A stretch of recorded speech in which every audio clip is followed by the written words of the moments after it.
Moving on. Brand, one more.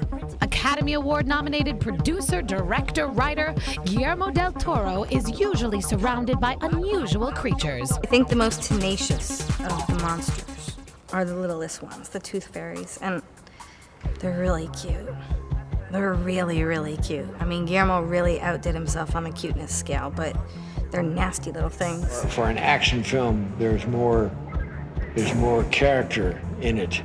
There's more dimension to the different characters. He definitely does think outside the box. He is a very unique filmmaker. You can get lost in a Del Toro picture. You can escape for those 2 hours. You can just be lost. And I think what he does, he has the ability to make you feel like you're watching a great novel and you're watching a really entertaining movie. And so it's, I don't know anyone else who can do it quite like he does. Born in Mexico, Del Toro currently calls Los Angeles his home. In 2002, he directed Wesley Snipes in Blade 2. I like his passion. I'm kind of awed by his stamina. And the fact that he loves this movie and he's put 110% of his life and time into it. Del Toro frequently casts Ron Perlman in his films, and he fought with the studio to get him cast as Hellboy in 2004. Del Toro won. Welcome to our weird and wonderful world. Guillermo is as fun a guy to be around as there is. He's incredibly bright and incredibly passionate. Also very, very funny. In 2006, Del Toro wrote and directed his Oscar-nominated film, Pan's Labyrinth. Guillermo, by the way, he's a man who's really specific, and if you don't do what he wants, you may even repeat the sequence like 20 times.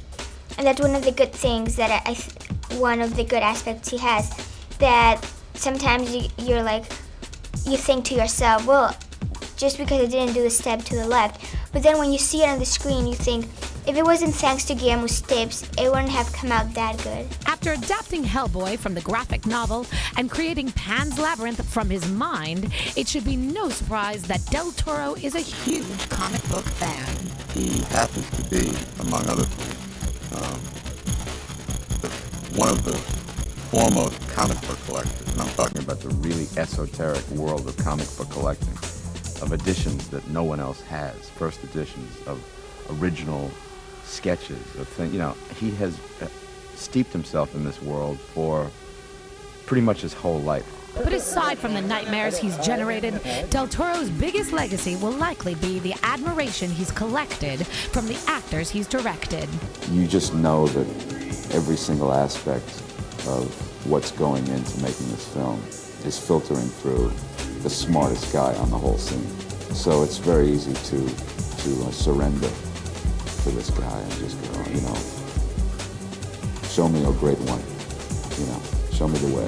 The moment I met Guillermo, I fell in love with him. We have the hugest hug, and I think everyone feels that way about Guillermo, but I really am so comfortable with him. I don't think I could find a more passionate director than Guillermo.